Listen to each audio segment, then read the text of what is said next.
Girls, what are we doing today?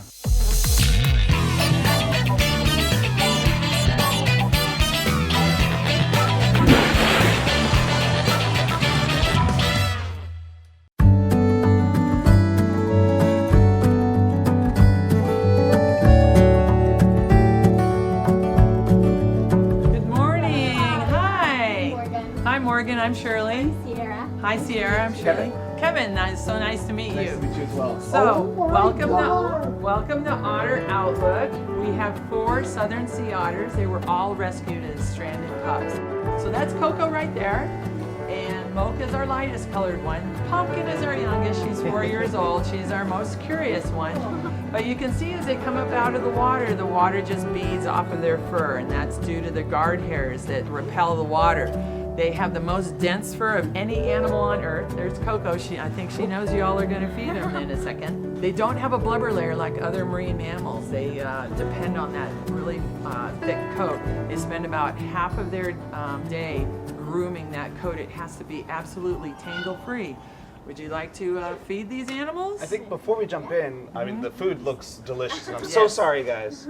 How much food do these sea otters usually eat? They have an amazing metabolic rate. They need to eat 20% of their body weight a day.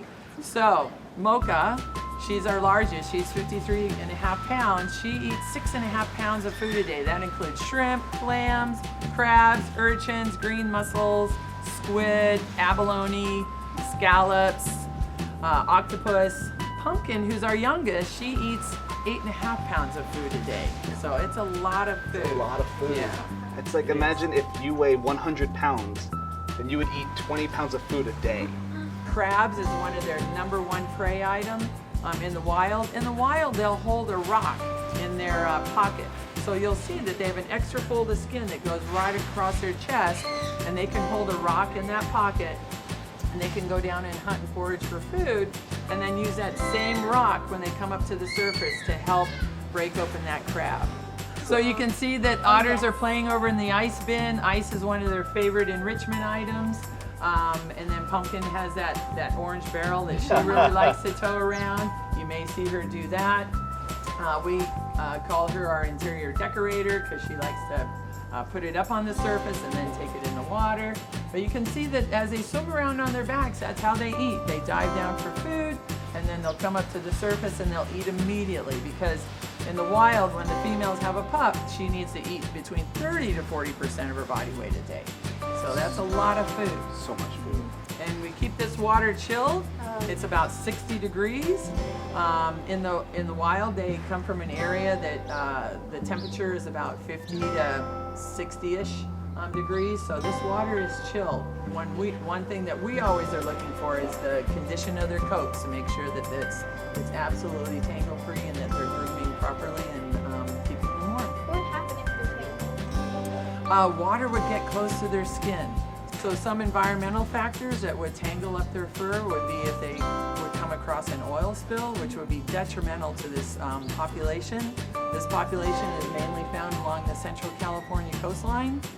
These southern sea otters are listed as threatened on the endangered species list. There are only 3,123 of them left off of our coast today. Are you guys ready to feed them? Yeah. Yes. All right. Anything we should keep in mind when we're Yes, feeding?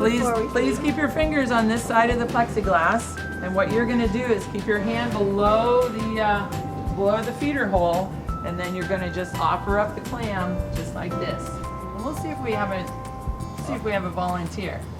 Pumpkin, you want to come up here? Or Coco? There we go. Nice. So cute. All right, would you like to try? Oh, here we go. And this is Mocha. Looks like she's ready. So you can see as they grab the clam, sometimes they put it in their pocket. And there's Pumpkin. She's our youngest. She's 4 years old. And she likes to eat it right there. Right there. Just eat it right there. They eat very fast. There is no later in the sea otter vocabulary. It's all here and now. Pumpkin, you want seconds? Wait, so what I can see is that they have like whiskers on them? They do. Is that... Yes, so that helps them when they're diving for food.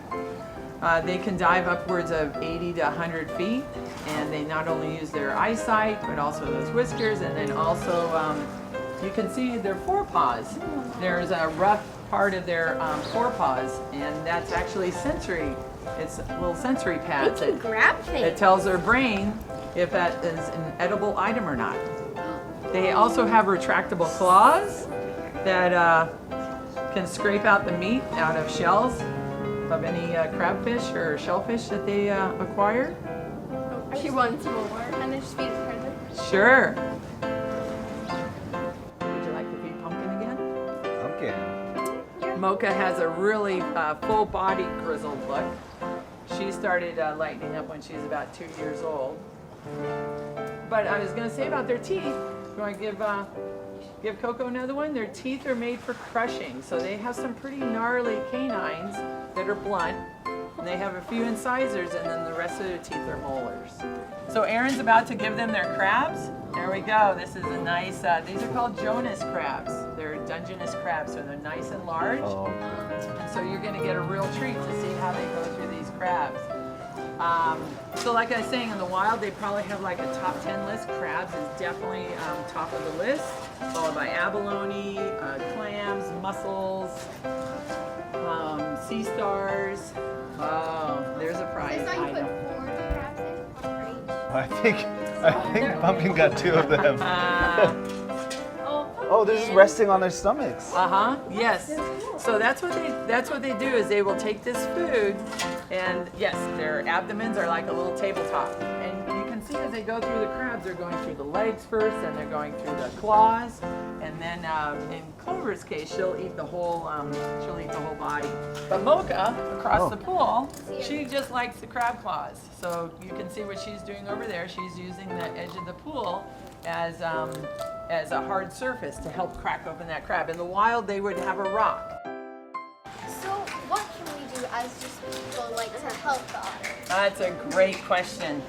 What we can do is reduce, reuse, recycle, repurpose, be very conscious of what we throw away, make sure that it goes to the landfills and not down any riverways. And remember, all our waterways eventually lead to the oceans. So these animals live just about a half mile off our coast, and they have a vital role in keeping our kelp forest healthy. Thank you so much. This has been Oh, an thank you. incredible experience. Thank you for coming to visit the otters today. Thank you. It's very nice to meet you all. And I guess we should say thank you to them too. Yes, yeah, right? Thanks, guys. Mocha, Clover, Pumpkin, and Coco. Oh, very good. Thank you, guys. We should try our best to protect those cute otters. The next episode is our last one about SeaWorld. We'll meet some cute penguins and learn about their different species. Be sure to watch.